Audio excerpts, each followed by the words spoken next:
Vi vil nå presentere kortfilmen om Asgaut Olsen Regelstad. Reilstadbonden som blei Eidsvollmann.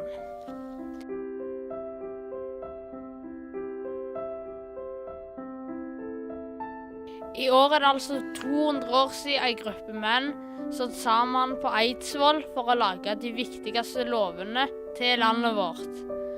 Det skulle velges 3 av amtets mest opplyste menn som utsendinger, og mellom dem i det minste 1 av bondestandet.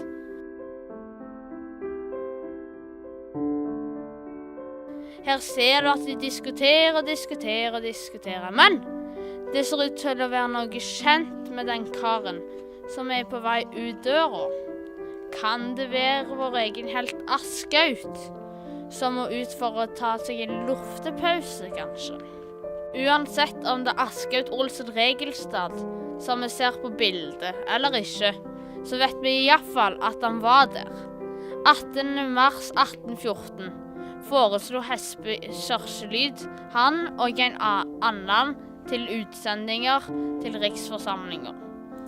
Asgaut og 2 andre menn ble senere valgte fra Stavanger amt til å være med på Eidsvoll.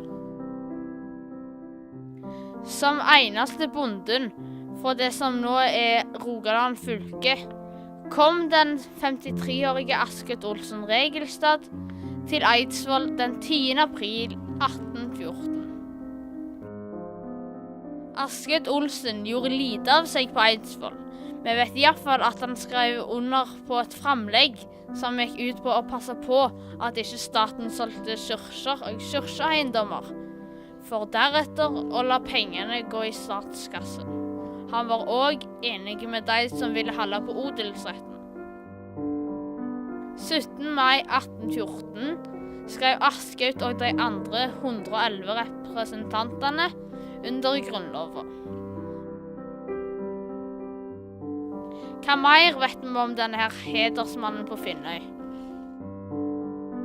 Asgaut ble født på Nåda på Finnøy i 1761. Foreldrene hans var Anna og Ola. Han fikk etter hvert 3 brødre. Da Asgaut var 3 år gammel, flyttet de til slektsgården på Reilstad. Her ser du de nede med stranda deres. Men allerede som 14-åring måtte Asgaut overta den store gården fordi begge foreldre var døde. Den staute karen møtte etter hvert Borghild fra Ropheid, og de giftet seg da han var bare 19 år gammel. De fikk etter hvert 9 barn sammen.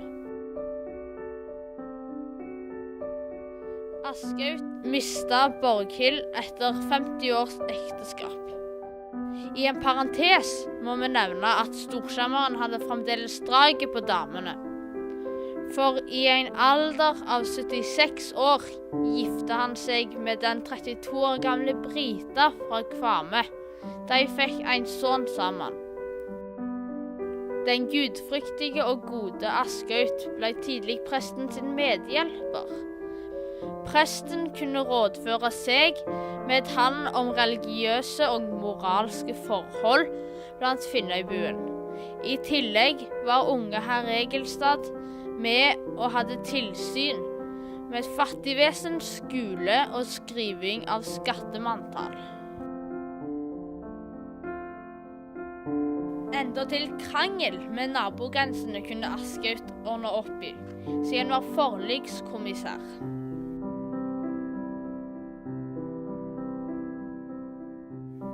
En tid etter at Asgaut hadde vært på Eidsvoll, var han også lensmann på Finnøy i 7 år. I 1847 døde hedersmannen Asgaut 86 år gammel. I 1914 ble denne minnestøtta over han satt opp like utenfor Hesby kirke.